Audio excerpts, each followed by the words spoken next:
Hola amigos, ¿cómo están? Bienvenidos a un nuevo programa de Conversando con Actualidad Laboral.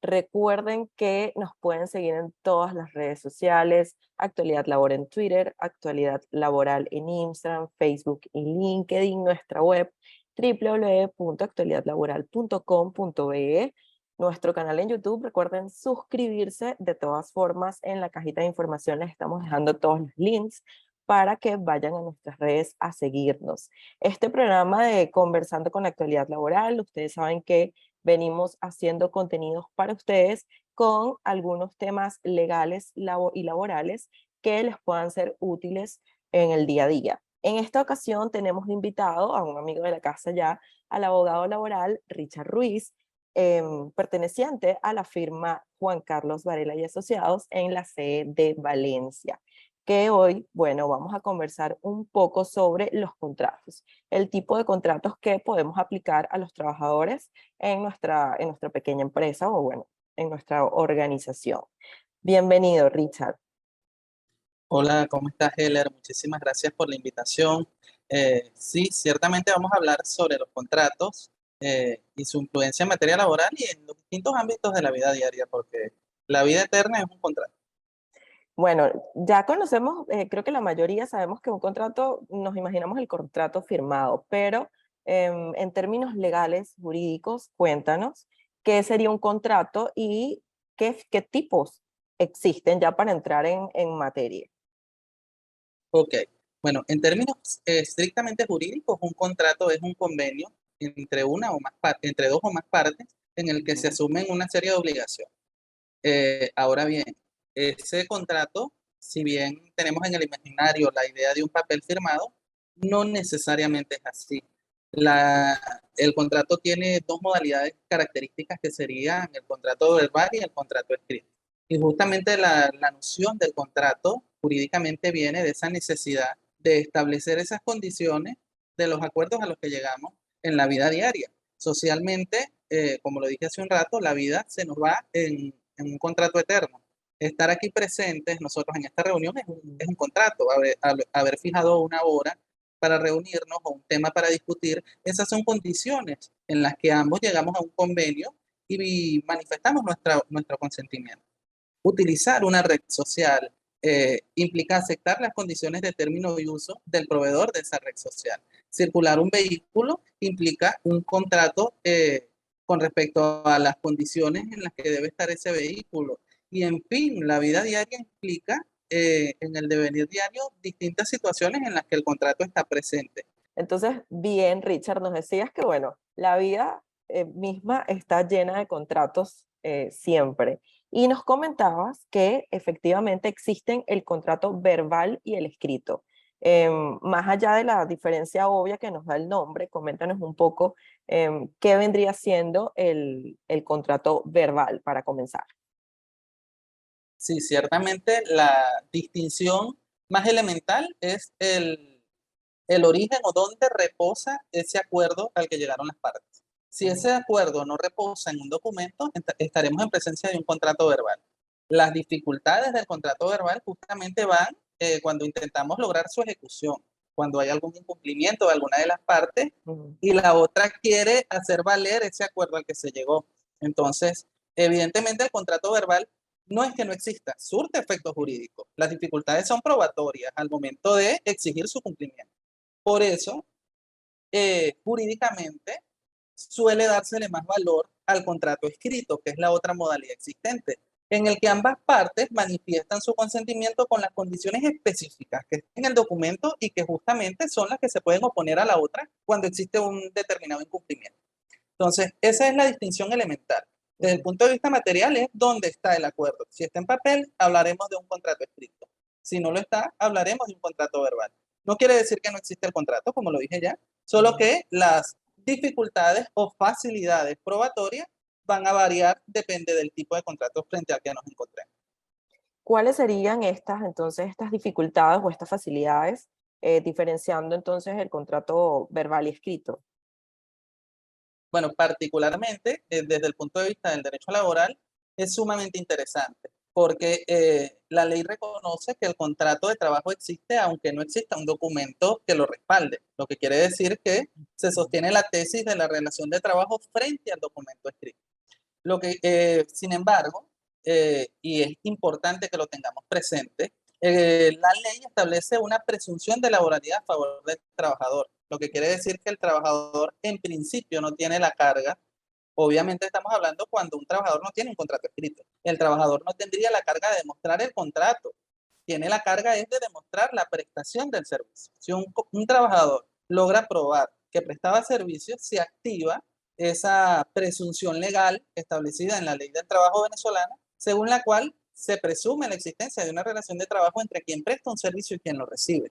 Y más grave aún, digo grave desde la perspectiva del empleador, que se tiene, por cierto, las condiciones que invoca el trabajador que mantenía ese contrato.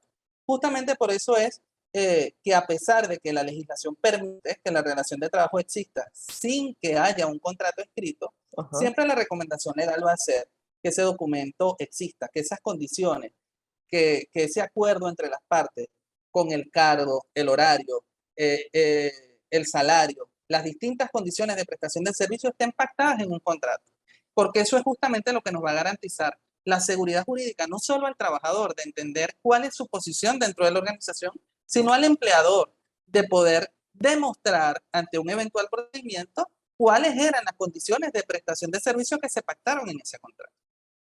Entonces, me surge ahí una pregunta.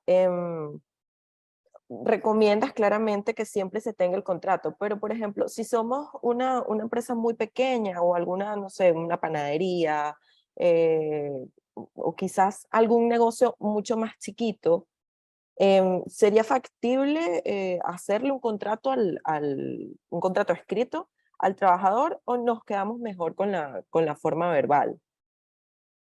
Ciertamente, mi recomendación siempre sería la de establecer un documento que tenga esas condiciones.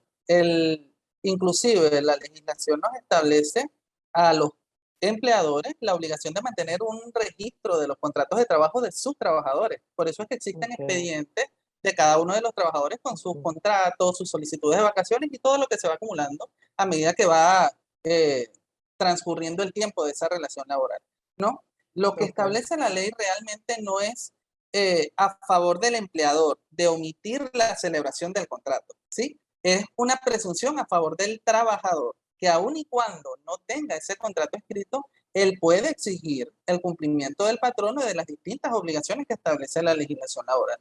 Pero desde la perspectiva de recomendaciones a los empleadores, siempre será mejor contar con ese soporte escrito, en primer lugar, para dar cumplimiento a lo establecido en la normativa legal y en segundo lugar, para tener esos soportes en caso de que exista alguna reclamación o discrepancia con ese trabajador.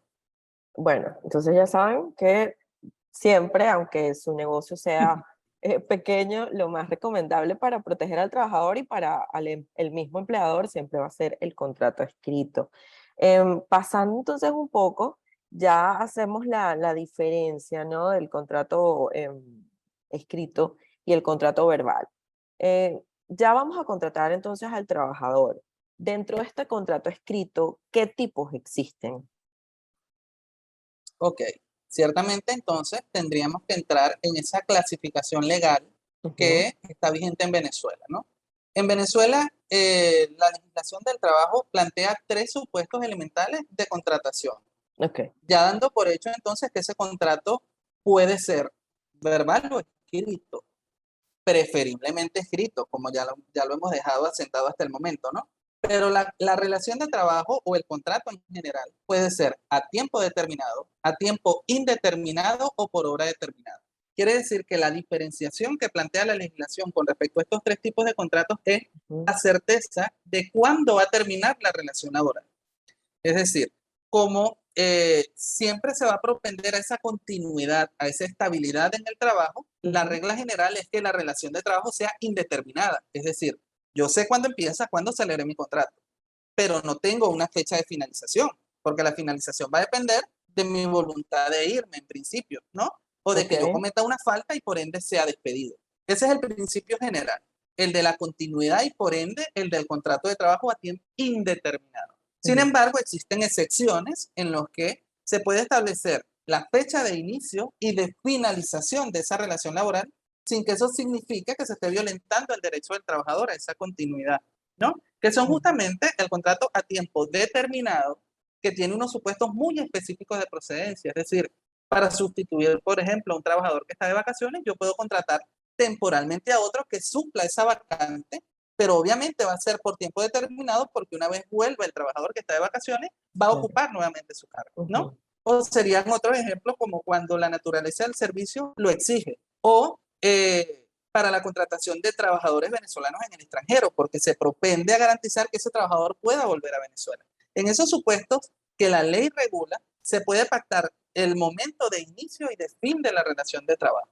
El contrato a tiempo indeterminado, por ejemplo, puede tener una prórroga, pero si llegan a celebrarse 2 prórrogas, la ley establece que pasa entonces a considerarse un contrato a tiempo indeterminado.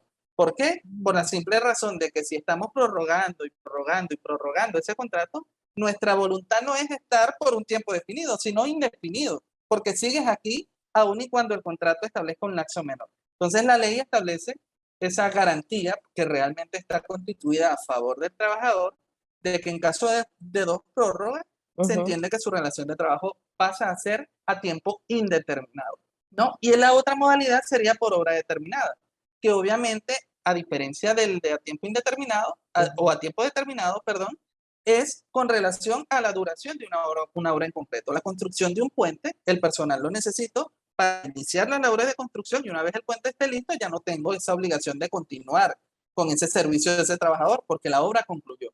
En esos 3 supuestos es en los que se engloba la tesis general de cómo o de los tipos de contratos que establece la legislación venezolana. No así, existen algunos supuestos especiales en los que ese contrato tiene unos rasgos característicos que lo distinguen del contrato tradicional. Por ejemplo, en el caso de contratación de adolescentes, en primer lugar es tener muy en claro que la ley establece la capacidad del adolescente de prestar sus servicios laborales, pero a partir de los 14 años. ¿Por qué?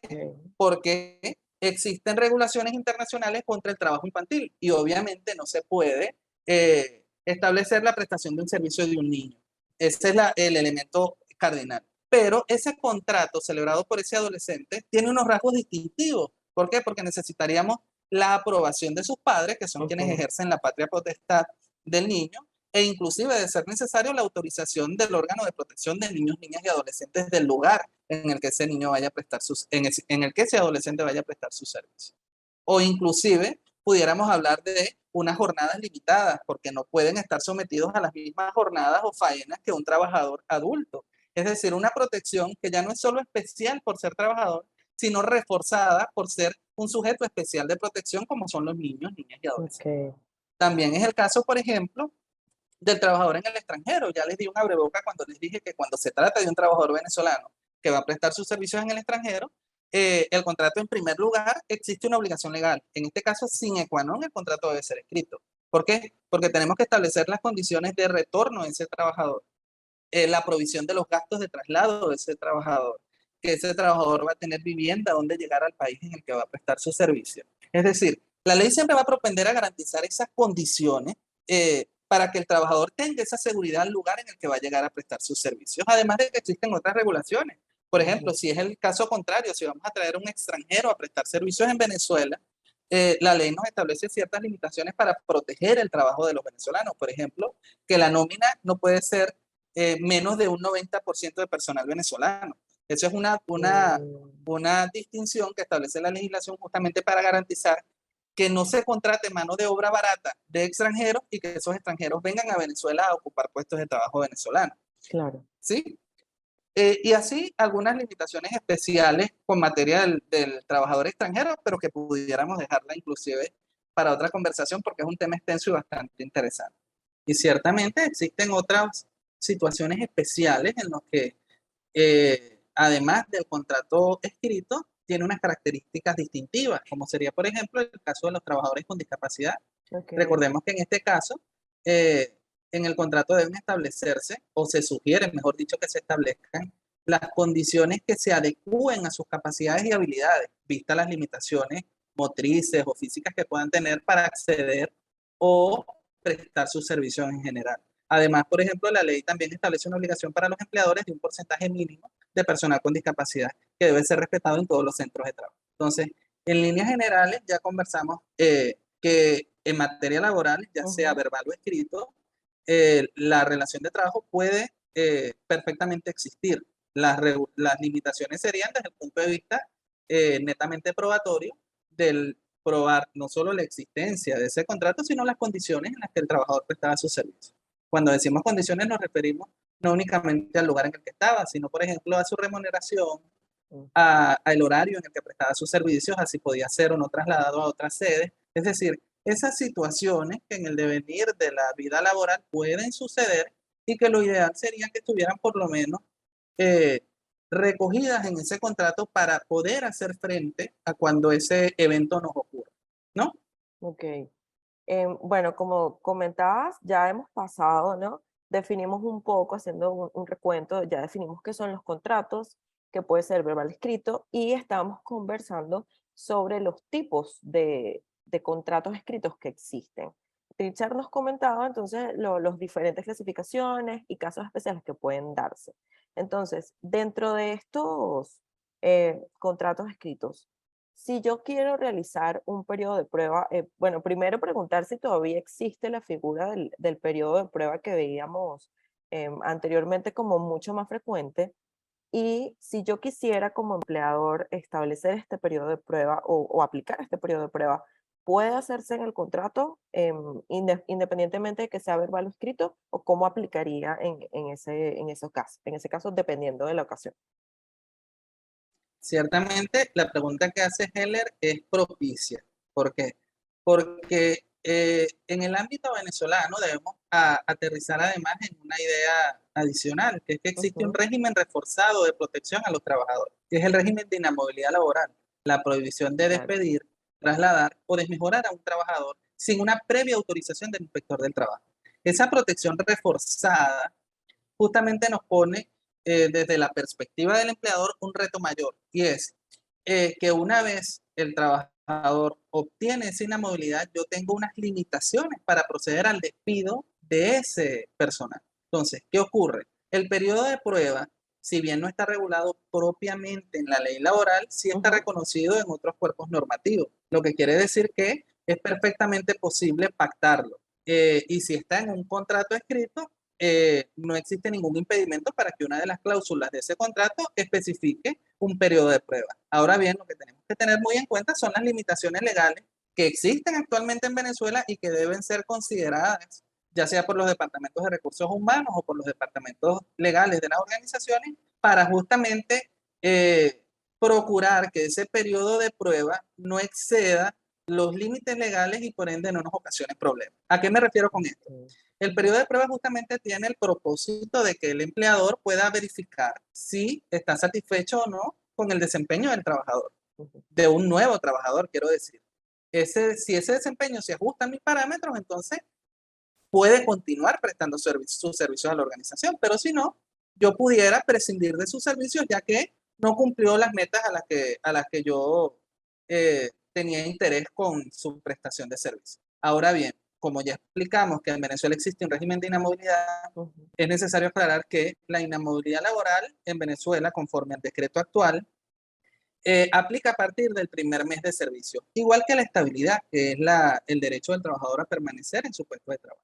Ok. Eso nos pone, entonces, por interpretación en contrario, la obligación de que el periodo de prueba no puede exceder de un mes. E incluso, yo recomendaría que ni siquiera quedara esa duda de si existió o no existió la prestación de servicio por un mes. Un periodo de prueba de 25 días, a pesar de que es muy limitado, lo entiendo, pero son justamente las limitaciones legales que tenemos en nuestro ordenamiento jurídico actual. Un periodo de prueba de 25 días nos permitiría verificar desde la perspectiva de la organización si ese trabajador está o no está cumpliendo el perfil para el cual fue contratado. Y justamente esa evaluación pudiera conducir a prescindir de sus servicios durante el periodo de prueba, pero antes de que cumpla un mes como trabajador, porque justamente si llega a cumplir un mes, ya no estaríamos hablando de un periodo de prueba, sino de un trabajador con inamovilidad al que no puedo despedir, trasladar ni desmejorar sin una previa autorización del inspector del trabajo. Entonces, la recomendación principal sería, Ujú. en primer lugar, recomendar que sí es posible pactar un periodo de prueba, solo que ese periodo de prueba debe ajustarse, por supuesto, a los límites legales que Bueno, tenemos actualmente. Y visto que la inamovilidad aplica a partir del primer mes, entonces el periodo de prueba tiene que ser inferior a un mes para que yo pueda proceder al despido de ese trabajador, disminuyendo el riesgo de que pueda declararse su reenganche o su reincorporación a la organización.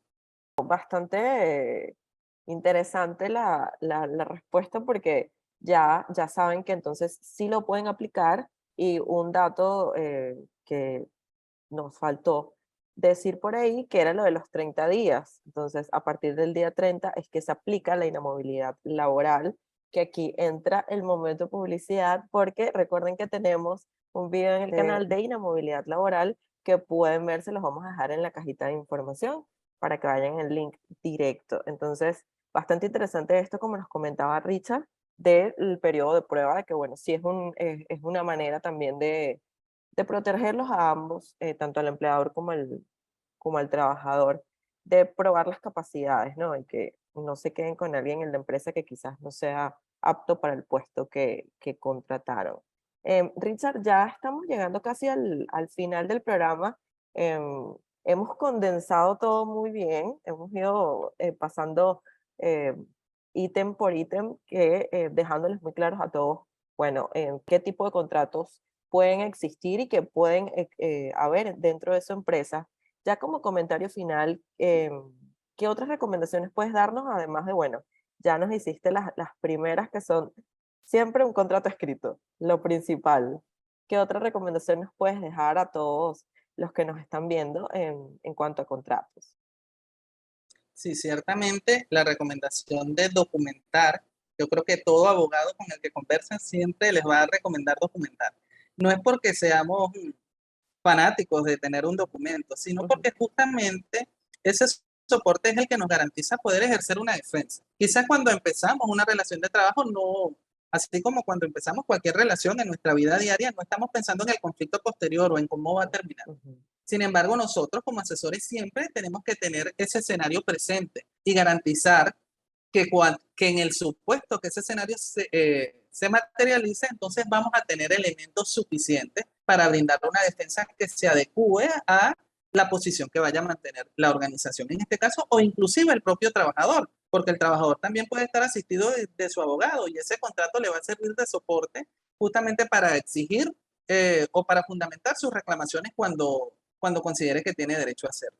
Entonces, en primer lugar, ratifico la recomendación inicial. Siempre que sea posible documentar el inicio de la relación de trabajo, no solo porque es una obligación legal establecida en la ley de trabajo que establece que los empleadores deben mantener un registro de los contratos de trabajo de sus empleados, sino además porque desde el punto de vista práctico nos resulta mucho más satisfactorio poder tener esos elementos probatorios en caso de que sea necesario utilizarlos para alguna reclamación que pueda devenir en el futuro. Otra de las recomendaciones siempre va a ser que los procesos de contratación se adecúen a estos parámetros. Es decir, que si un determinado trabajador está prestando servicio de forma ininterrumpida y tenemos un contrato de trabajo a tiempo determinado, busquemos la manera de aclarar esa situación, ya sea finalizando esa relación de trabajo una vez finalice la primera prórroga o declarando de una vez entre las partes que la relación de trabajo pasa a ser indeterminada. Porque justamente estos vacíos, estas situaciones en paralelo, estas lagunas, las que dan lugar a los conflictos. Y justamente una recomendación va a ser siempre procurar evitar el conflicto, para evitar el desgaste y la afectación de esa relación entre el trabajador y el patrón. Porque siempre va causando mella en las relaciones de trabajo y quizás desde el punto de vista jurídico pudiera ser factible que hayan conflictos, pero desde el punto de vista de las relaciones laborales no, porque lo ideal siempre va a ser mantener un ambiente de trabajo armónico, tanto de los miembros de la organización como de sus trabajadores.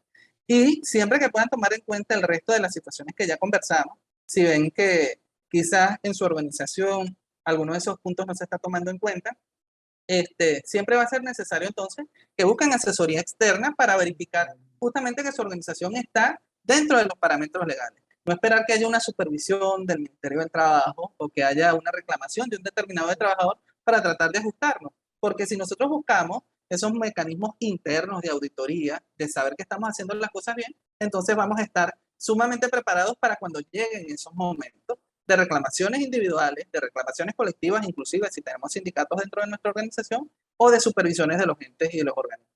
En Littler y en Juan Carlos Varela siempre estaremos a la orden en caso de que necesiten alguna asistencia de este tipo y, por supuesto, brindándoles la mayor atención conforme a sus necesidades y a sus propósitos. Buenísimo, Richard. Gracias por acompañarnos en este programa y darnos eso, un poco más de claridad en cuanto a la forma de contratación, a los contratos, cómo debemos hacerlos un poco, por supuesto. Esto fue un poco por encima porque claramente lo mejor es acudir a un experto que pueda definir todos estos puntos, pero más o menos orientar al público que nos está viendo en qué deben hacer, y cómo deben hacerlo.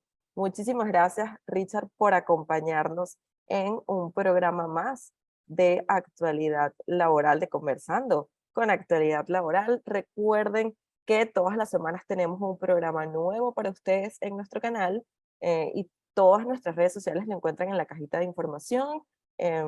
También pueden ir a ver los videos pasados que hemos estado publicando en nuestro canal de YouTube.